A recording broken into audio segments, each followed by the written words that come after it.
when passion drives you to do something, there's no looking back. If you try to look back, you get a reality check and passion hits you in the face and be like, yo, you have to do it. Today we are joined in the studios by a passion-driven young man who's doing an amazing job in the field of football development and hunting for sport talent. Football to be precise. DBJ, you are welcome. Thank you very much. Pro. Yeah, you say pro, they say pro is big. Prrrr is big. Prrrr is big. Pro is big. Prrrr is big. Yeah, man. Yeah. So DBJ pro. Prrrr is big. Pro is Prrrr big. is big. Yeah. Pro is live.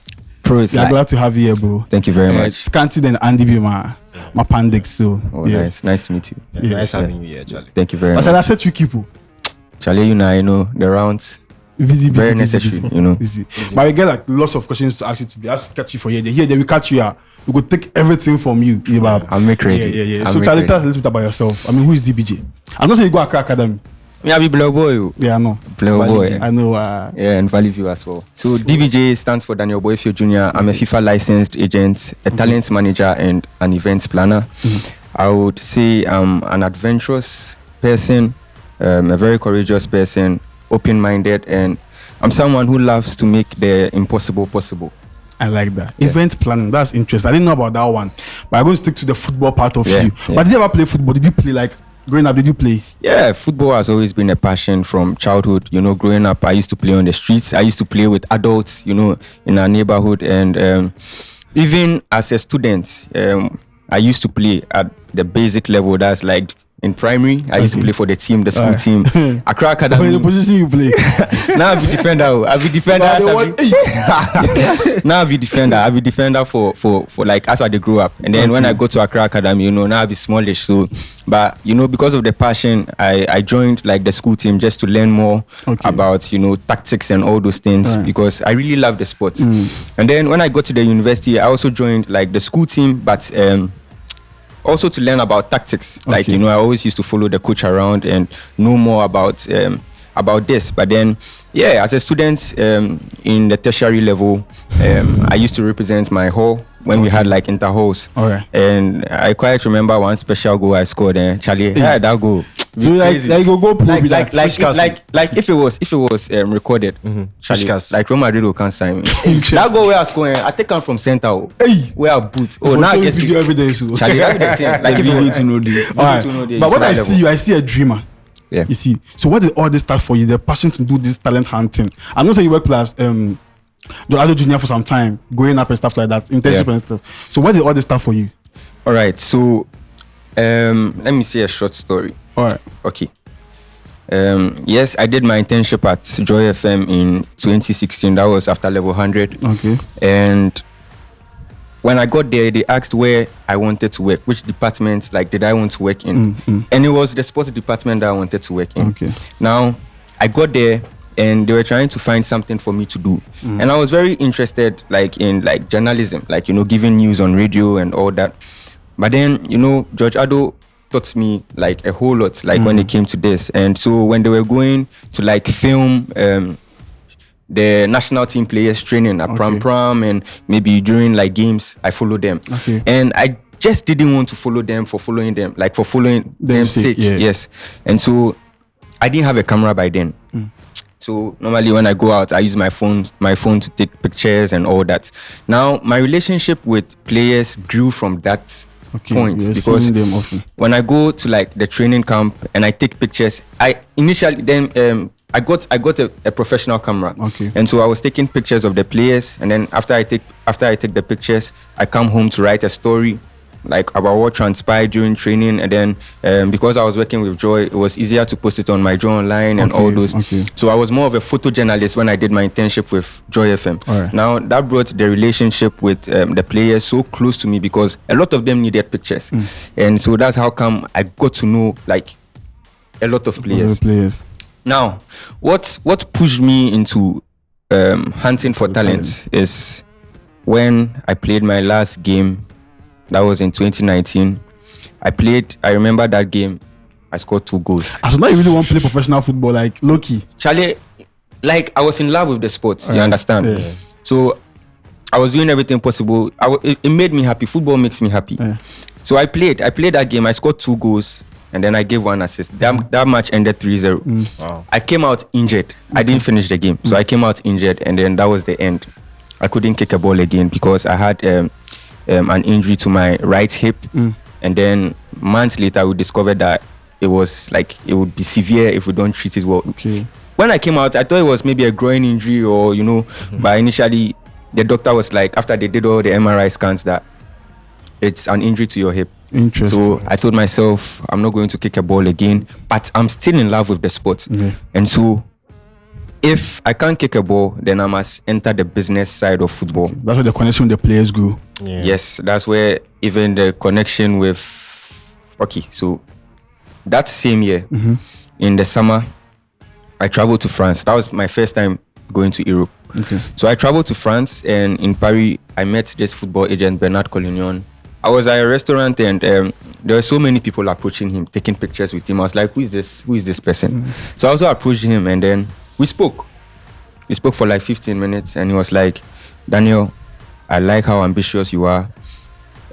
Because of you, I would want to come to Ghana to scout for players. He hadn't been to Ghana before. Okay. But he had told me a story that he scouted in Senegal, I think over 2,000 players, and he didn't even get a single player. Okay. So can I prove a point to him that if he comes to Ghana, he's going to get like talents? So he gave me money. Oh, nice. He gave me money. And I came back to Ghana after some few days, and then to organize the whole thing. And then he came. So that was the first big one you organized. That was the first tournament I organized. Okay. The first tournament I organized, and that was the first football agent I had met in my life. That was in 2019, Bernard Collignon. Okay. Now he came and he was impressed with the organization, and he had 4 players. Wow. He was taking them to France. Unfortunately, in January, that's where like COVID came. Okay. Yeah. Okay. And so it was impossible for the players to go. Okay. So let me ask this: in all the midst of all this, were your parents supportive? Well, our parents will always want the best for us, you understand. But it was more of focus on your books, focus on your books. Exactly, because football in Ghana, they don't buy it. Exactly. So there are some things that I would do, I wouldn't inform them, and then it becomes successful, and then they get to know. And then they're asking like themselves, like, because my dad was more, you see, for instance, we have 4 children in our family. The second born, maybe she wanted to be a lawyer, but that was what my dad wanted for her. And then she's now a lawyer. The firstborn, an accountant. That's what my dad wanted. And my dad wanted me to be an engineer. Okay. Growing up, I wanted to be a pilot. And so he was doing everything possible to make sure that I become an engineer.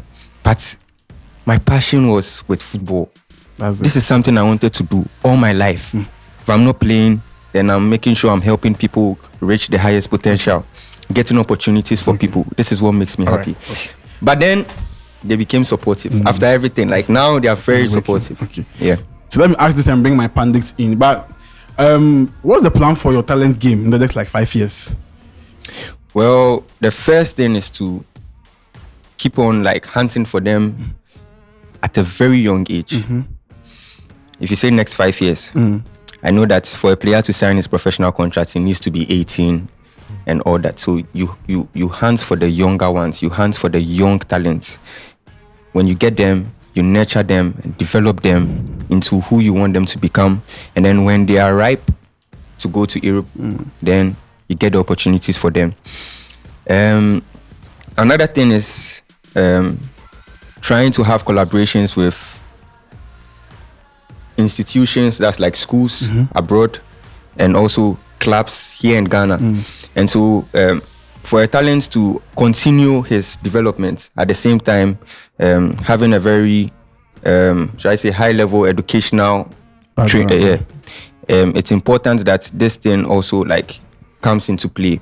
So there are so many ideas and so many plans I have for talents in the next 5 years, but time will tell. You don't want to say much here. Time will tell. Time will tell. And do you have any questions for him too? So my first question is, how do you adapt to the changing landscape in football, like maybe market and dynamics, technology? You understand? How do you adapt to it as an agent? You know, football changes with time, seasons, it changes. You understand? So how do you adapt to it? Market dynamics. You see the prices of footballs are skyrocketing. for African players is getting down a bit because they don't really value us. How do you adapt? Well, in terms of what you just said, the prices of footballers, it doesn't depend on the agent. Yeah. It depends on the quality of the player. Okay. And when a lot of clubs need that player, then you know that kind of player is quality, and then there's a market value that is set on that player. And yes, football is changing nowadays. Prices are like skyrocketing and all that. But then you see, technology in Ghana isn't like it is in the West, like in Europe and other top football continents. And so, for me personally, I have a team. And I have a team in like the various regions in Ghana, and we have all the equipment available, like drones, cameras, everything is available. And so I have, and the team, they are full of scouts. And so I cannot be everywhere at once. And so when they go to like these places to hunt for talent, to scout players, they send the footage to me via a link, and then I watch the games, and then I go there myself, and that's when we now start preparing the CV for like the players, getting like very good footages of the players, very good highlights, and then that's when I can now speak to my partners or send it. There's a platform that we have where we can now push the videos and say, I want you to look at this person, I want you to look at this person, and now the person will be observed from there, and then they'll be following the person. When it's time for the person to leave, then yes. Okay, thank you. And then another question, your second question for DBJ. So what plan do you have for a talent? My good friend here has an academy, Prestige. What plan do you have for talent? Contingency plan to help them in searching for a club, in drawing a plan for them, like advice. What plan do you have? Contingency plan do you have for talent? When you meet them at first, forget about the talents they have. You need proper guidance, proper advice and all that. Yeah. Okay, so when it comes to talents, one thing I'll tell you is before I sign someone to my agency, I don't just look at talent. I look at the person's personality, behavior, character, because trust me, see, when people are hungry, they behave like Charlie. They will do everything possible just for you to like them. You understand? Sure. But then they have something in them that you will see, and this is something about football, about scouts. For me, I have that should I say spirit or gift or discerning? Like I can know if someone would make it as a professional. Okay. When it comes to like the sport, but then I've met so many talented players, but their characters and their behaviors is something that wouldn't take them far. And so before I can say, Jack, I like you, I've already advised myself not to approach the person. You could be so talented, but if you're not disciplined, that's the key word, bro. It's going to haunt you in the long run. In a long run, it's going to haunt you. Scanty, any question for DBJ? I have followed you for quite some time. I've watched your interviews with lots of people. Most of the time, you are driven towards the male talents. Yeah. And last time, I think I watched an interview where you spoke about looking at the female talent side. I think from Tamale, you have one scout who is a lady, if I'm right. I want to know what plans you have for the female talents for women's football in Ghana here, because it's more like we are all looking at the boys. We are ignoring the women's side. Yeah. You know, when it comes to the female side, trust me, there are so many things in the pipeline. God being so good, the networks are widening, like are opening. And with the teams that I'm connected with in Europe, they have like a female side. And so I don't just speak for the male side. I speak to their scouts. Why don't we organize something like a scouting project for like female footballers in my country? Okay. Because there are so many talented female footballers here, and I'll be so happy to see them like make it to the top. Yeah. You know, but because the male side is where the money is, hot cake. Everyone is concentrated or focused on just like male footballers. Because that's where like the money is compared to the female footballers. But then it's there. It will happen soon. There will be a scouting project, a very big one. Okay. And one thing I'll tell you is there's a project coming up with the Spanish embassy, and it's for female footballers, and I'm highly involved in that project. And it's coming very soon. And it involves La Liga and everyone on board. So yeah, it's in the pipeline, but you get to hear. That will help our women football. Yeah, very well. Yes. Okay. So my other question is, your partner Sebastian, his dad was the former director for Chelsea and Tottenham, if I'm right. Yes. He called you when you were friends with Sebastian that he would like you to join his team. I would want to know the advices you pick from your partner's dad. His partner, not his girlfriend. His partner, a male partner. Maybe some people don't understand. So are the partner in? Yeah, partner in like the sporting agency and scouting network. So I would want to know the advices you picked from Frank Anderson, if I'm right, former Chelsea, sporting director. I would want to know what are the things you learned from him when you traveled to work in his team. Interesting. All right. They are very good people. And before I met him, I had to do a lot of work. I had to organize a tournament. In fact, I organized 2 tournaments before meeting him. Yeah. So I had to organize like a tournament for Sebastian himself, for him to come. He was so impressed. And it wasn't just about organizing tournaments. It was about the kind of meetings we had, the kind of things we said to ourselves, and the kind of vision we had towards African footballers. And Sebastian called me and said, my dad wants to meet you. So when I got to his office, it was the normal, I was a little bit nervous, but that's unlike me, because Charlie, meeting someone of that status is crazy, yes. And so, we sat down and then we spoke for a while. And one advice he gave me was not to stop dreaming. I should keep the passion alive and keep the fire burning. And that he wants to see me and his son go a long way into this football world. I wouldn't say some personal things or personal convos we had, but the advice in general was just keep going and trust me, it will be fine. It will be fine. I would want to ask one more thing. You watch Ghanaian football, our local league. Why don't you scout for our local league? Why do you scout and take the players out there? And then I know you have numerous players you have taken outside the country. Do you have a breakthrough player yet? That's my question. Indirectly, yes. And directly too, yes. Indirectly, yes. Directly too, yes. So with my partner, Sebastian, we have one player that plays for Troyes in France, Henry Owari, from Wafa to the league. Aside that, it's not just Ghanaian players, other African players as well. We have Karim Demane, who plays at Feyenoord. He plays for Feyenoord, and other players as well. Augustin Boache, who plays for Wolfsberger. Yes. In Germany? No, in Austria. Yeah. And so, yes, and they are trying. They are trying so hard. You see, I don't want to use this word, but football is a mafia business. In a sense that both players, teams, managers, coaches, everybody can be mafia. There are players that we've taken out there to have trials, and so that if they pass, they sign like their professional contracts and all that. But then in the end, there are people from other places that come to put things into their head. So there are so many players that might not be with us, but we made the move.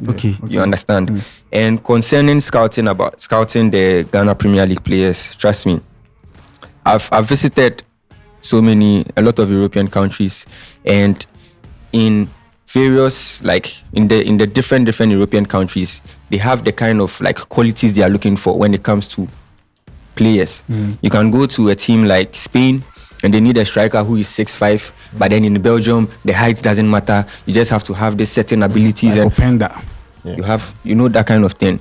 And right now they also like young players who are yet to hit 18, let me put it that way. So every year, in a year like this, teams in Europe are looking for players that are 2005, 2006. So every year it changes like that. Okay. And so if you are bringing a player who is 2002, they'll be like, no, we don't think we can work with this Does player. that mean Ghanaian players are old? Well, it depends. You should. It's You don't start early. That's the thing. You don't yeah, they don't start early, here. and so that's The why for system me, is not helping it's not to start yeah, early. that's why for me now I've started like scouting for young players. For instance, went to Tamale, we saw 10 young players, brought all of them to Accra, and they are developing. Exactly. There's someone person developing them. But DBJ, you recently bagged your football license. Football license. How was the experience like? Charlie, the FIFA license thing. It's something that I've dreamt of since 2019. After I met Bernard Collignon in France, I said I was going to be a licensed agent one day. The experience was crazy, let me put it that way, because FIFA had changed the rules that from 1st October, any agent that doesn't hold a license cannot operate as a football agent. And so if you do a deal, it will be reversed. It will not happen. Wow. Or you'll be suspended or you'll be dealt with. There will be consequences if you don't hold a license. And so I said, I'm going to take this very serious. And then I applied online on the FIFA agent platform. And then within 4 days, I got a response from FIFA that my application was approved. And so the next step was they sent a study material. That is one for the exam. And the thing is, even top agents have to write the exam. Yeah. Agents who had the license, I think, before a certain year, yes, will not write the exam. Even Jorge Mendes and co. If they had their license before, I think 2015, they will not write the exam. Oh, okay. But then those who haven't, after 2015, being an agent, you have to write the exam to get the license. Yeah. And so I got the study material. It was over 600 pages, over 500 pages. Yes. Wow. And so it was all about discipline. And as at the time that my application was approved till the exam date, it was like a month, and it was 500 and something pages. So I had a plan as to how I was going to read it. Not necessarily chew and pour, but to read to understand. So I was reading like 50 pages a day for like 12 days. Okay. And then after I was done with the first 12 days, I had to go over again to the parts that I didn't really understand well to get more, to get more understanding. And so during the day of the exam, I was just there confident. I knew I was going to make it, like to do well. The questions were very, very tricky. I wouldn't lie to you. But then it's something that you have to. Was it expensive? The cost of being a football agent? Well, the exam, because this is the first of its kind, the exam fee costs 5,000 CDC. The exam fee. And then once you pass the exam, you will have to pay for your license, which also costs $600, and you have to renew like every year. And it doesn't just end there. There's a course FIFA has put in place where you have to earn credits to maintain your license every single year. You would have to. So it's more like I'm still in school. Okay, so let me ask you this: the trials you've been having, you plan to take some outside Ghana? The trials I've been having, maybe Africa, Senegal, any place. So this is the whole thing. I don't necessarily have to. It's important that we have like this tournaments in different countries. I've gotten a lot of calls from different countries. Yeah, different countries, different teams in different countries wanting to participate in the tournament and all that. And so instead of making it a local tournament, it could be hosted in Ghana, but then you have like people coming different teams from different countries. So it becomes an international tournament. I can also do it in Nigeria or do it in Togo or do it in Cameroon, and then have different teams from different countries coming to participate in. DBJ, the goalkeeping department in Ghana, it's a very sensitive department to me. Yeah. I always say Ghana will have a goalkeeper. True. For our, even our national teams. Do you have any plans for that department of our football? The motivation, well, I would say right now, maybe African goalkeepers in general, few are like paving the way to serve as like motivation to young goalkeepers who want to make it out there.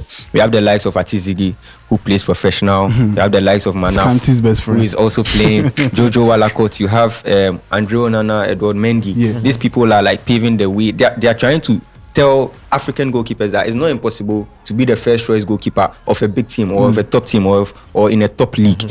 You see, but the thing is in Europe, so many teams are not if you're a goalkeeper and you make it like as a first choice goalkeeper in Europe, then you are really, really connected. Like there's grace on you. Wow. Let me put it that way. There's a lot of grace on you. And even Ziggy's story is like that, you know. The agents fell in love with him, he loved him, and then boom, just took him to Europe. Atizigi. Red Bull Salzburg, different teams. I think he won the golden. Recently. He has proved you wrong, like 50 goals or He has proved you wrong. In Switzerland. After conceding like 50 goals. Best goalkeeper in Switzerland. And so I think there's more to do with our goalkeeping, like, you know, departments. Do you have any goalkeeper? In your agency?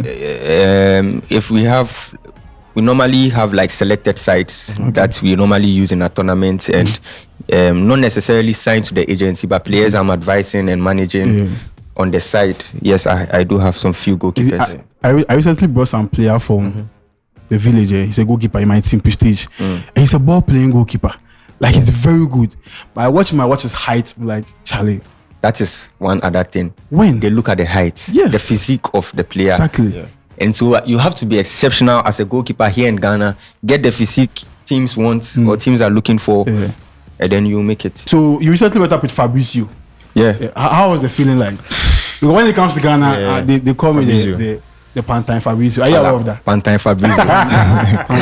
Pantine Fabrizio. Yeah, how was the feeling like? It was awesome. It was great. It was a nice moment. You know, this is something I you know, the thing, let me tell you what happened. Last year, 5th July last year, Fabrizio posted something on his Instagram story. Okay. And then I was impressed and I was like, I'm meeting you soon. That is all.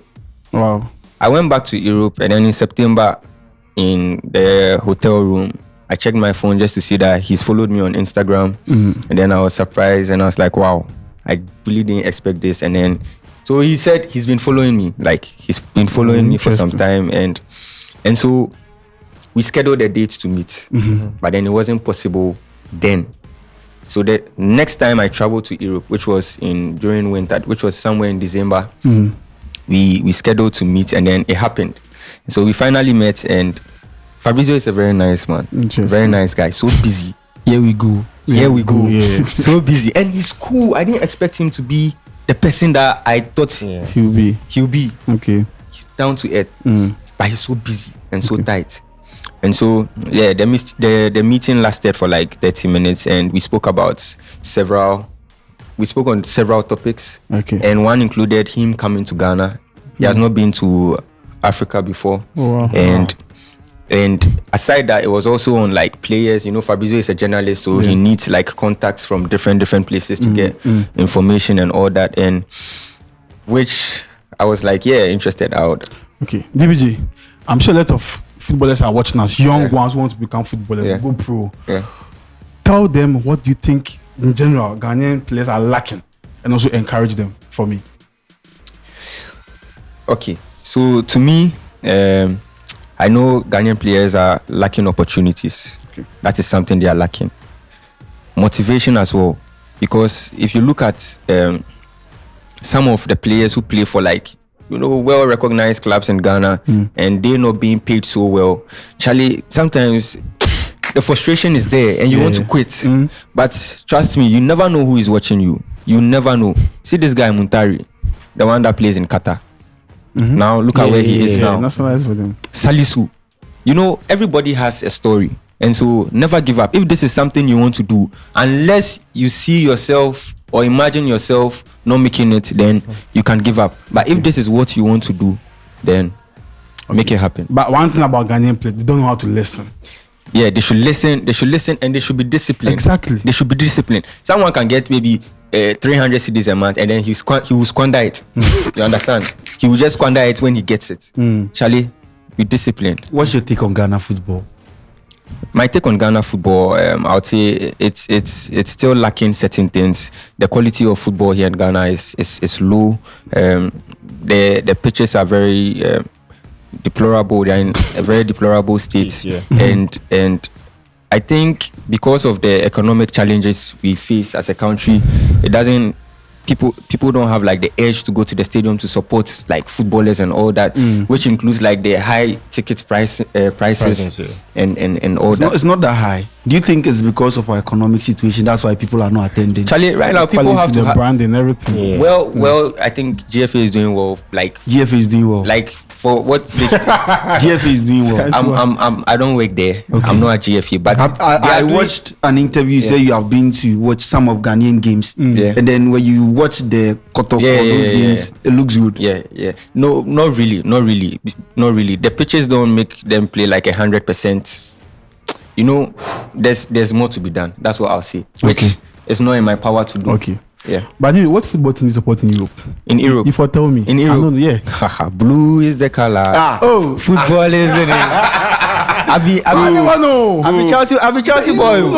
No, I be Chelsea. Too low key. I don't see you post about Chelsea, blah blah blah. Go. Like how I'm making noise. I mean, the team is dead. So The team is dead. What team do you support? oh, United. No, AC Milan. AC Hey, Milan. why you run away from United? You didn't like Real Madrid. Then I'm a all House United of then I'm a fans. House of Folk fan. But yeah, I'm a Chelsea You're a fan. Chelsea fan. Yeah, I'm a Chelsea fan. I'm a Never Chelsea fan. I'm a Honestly. Chelsea fan, BBC, 100%. You barely talk about Let me Chelsea. tell you one secret thing. I nearly met before the Abramovich thing collapsed. I nearly met what's her name? The sporting director. Marina. Marina. I was in London Okay. and I was about meeting her when this whole thing wahala happened. Wow. It was crazy. That was going to be like my Big blow. Break. Yeah. But then when I met Fabrizio, I knew that Charlie. Someday too. Why Yeah, not come? yeah. So what do you think about Chelsea? I mean, this season was No. You see, new owners. You see, you can't just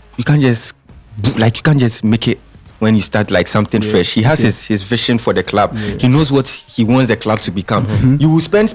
You're not getting results. But trust me, this is just a learning stage. Yeah, for Now him. he's learned from his first season. Exactly. You see, when you have someone, you want to involve yourself in. That's the thing. Listen, I next always told you season, that. Yeah. United will go on relegation. Chelsea will be. DBJ, go home. So the shadow will count for you. But let me ask you one last question. We can wrap up. Your biggest challenge in this whole thing that you've been doing. Your biggest challenge. Okay, I wouldn't call it a challenge, but you see, when I organized my first big like justifier, we had over 2,600 people registering Wow. for the 2,600. 2,600 Wow, people registering for the event. And when I did mine, I had 80. I was happy. And out of the 2,600, how many people do you guys take? You see, sometimes you can invest into these things. You go a lot of players, you don't even pick one. For instance, I went to Volta region. Personally, I didn't see someone, Yeah. a player that they were good, but there's something that. I know I'm taking. How do you identify a talent? How do I identify talents? Yes, One, I'll say it's a calling. Yeah. Not everybody has it. Yam Frewa, that person is out. Yeah, not everybody that has that calling. And like I said, I've watched so many games in Europe, and I know what teams are looking for. Yeah. So if you see a talent, a very small boy, he could even play 2 minutes and then you pick him. Exactly. It's not just about movement on the ball. Movement of the ball matter. So many things. You understand? So 2,600 players. The brain. And then the challenge was not like containing all of them though, but you had most of them coming from Tamale, and they had to sleep on the streets just to come and showcase their talent for you to pick them. Wow.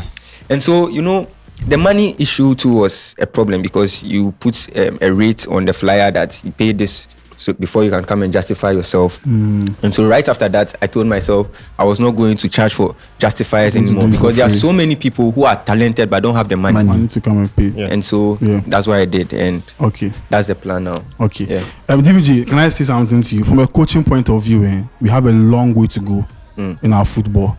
Here in Ghana. Yeah, here in Ghana. Yeah. Here in Ghana. Yeah. Because I'm a coach and I see how my players suffer to even develop. Because of the infrastructure is not there. Yeah. You get it. But with people like you on board, I call it hope. There is hope for like the kids out there. Yeah. So I just encourage you not to stop, not to give up. If you give up, you are losing somebody who become our next Michael Essien. True. So if you give up, I'll go vex you. I'm not giving up. You get Not you don't have to today, give not up. tomorrow. But even myself, I don't want to give up on this coaching. Never thing. give up. It's difficult for a young coach to dream big in this country, in Ghana here. But I don't want to give up. I want to still keep on dreaming. Never give up. You get it. So I'm very happy you came. I'm very happy you did this with us. God Yeah. bless you. Any last question from Thanks so much. my boys then? move on. So, which position do you find very, very attractive? Which In it- position? Yeah. Well, I attacking players. So Attacking like players. the wings, the wingers, and a center forward as well, and maybe an attacking midfielder. If it comes to a defender, I really love left-footed center backs, defenders that are left-footed and have like certain kind of physique height. What about DMs? They are dying out. In this country or general? Worldwide. Very true. I like that question, Andy. Yeah, very good question. Yeah. I think, After Kante, we've not seen anybody. We are now seeing Kante, Ugarte. Casemiro, Hassan. Yeah. Even Ghana safe. Yeah. It's not a position that I really focus on. I mainly focus on the players that bring the goals. Okay. Because teams like players that will bring results, you know, and that's like the attacking side. But you should focus on. I have a DM for you. Yeah. Really? You know, yeah, I have a DM Really? for you. Honestly. For sending video make us you. Oh, don't worry. Work out We've been working on that, so don't worry. Charlie, I did When we trust. talk for behind the scenes. You go talk. Scan to your last question. Let's wrap up. I just like how he be ambitious. Yeah, If you yeah. watch how he met Fabrizio, if you watch the real interview of how he met Fabrizio, I like the way they put things out there to make sure say they happen. But one question I don't want to ask: right now in your agency, how many players do you have? How many talents have you discovered? Right now, together with my current partner, we have 12 players. Okay. But then things could change. The thing is, we have a whole lot of players, but you only sign a player when you know you're getting him a club. Like, you know that he's ready to take the next step. My assurance is there. Then you sign him onto the agency. Okay. You understand? Okay. And right now, yes, Sebastian is my current partner, but it could change. You never know. Maybe a bigger or another option will come. You never know. Yeah. Like, But Are you making lots of money? who women there and cool? am I making lots of money? Yeah, you are smiling. You see, one thing about this is you plan. You see, it should be about the player's development and not about selfish gains. Because I've had offers. A team from Qatar wants to pay so amount for a player, and then you be like, Qatar, would he really develop over there? That's the big question. Whilst maybe the player, you can take him to Spain and then he develops there, but big money hasn't come yet. The money would come when he's like really developed and he's ready to make the next big step. Exactly. You understand? So it's just stages. Yes, but so far so good. The money has come in some aspects. And money will come in other aspects. Yeah, exactly. And finally, the last question. We are please. wrapping up. In 10 seconds, give an advice to parents on kids who want to venture into football. Exactly. Very true. In 10 seconds. Very. To be serious. I was on my end. I went to Takrady. To bring this left back, right? He's very good. Everybody in the area wants him to play. The mother said, never. Never. Oh, Bobo, never. Was it cool school? We knelt down, we pleaded, gave her money. The mother said, never. And I feel Takrady back. Let me give them an advice. Well, to the parents, what I can say is education never ends. You see, you could be 40 years and still go to the uni to learn. You see, what they are afraid of is their children wouldn't achieve what they want their children to be. But football is a life-changing career, not just for the player, but for the family as well. And so parents, believe in your child, unless maybe you have a top scout who comes to say, I don't think your child can play football. Then you can advise the child and tell him to focus on his education. 100%. But even football, because we go to school to learn what we want to become. Exactly. And so if players are in academies, they are training them on certain like skills areas in football. I see it to be school as well, you understand, to become better footballers. And so it's also school on its own. And so parents should just give their wards at least the support. You even have to motivate them. Yeah. Make me proud. I've had problems with parents like that before, but then it's cool. Did they Alright, finally agree? Charlie. Yeah, they agreed. Like two parents. Okay. There's one player I brought from Togo. Oh, okay. Yeah. How about the Willis on Prestige? Very, very good striker. All right, so guys, if you are watching us, why are you stopping your dream? You can do it. I always talk this thing. Do them. Fail. Do them again. Fail again. Then do them. Yeah. Why you for stop? If DBJ is doing it in this difficult environment, why can't you? You can do it. We can all dream. So if you are watching us and you have something in mind, do it. Start it. Time to go. Ijibab. My name is Ajo. We'll see you. We are out.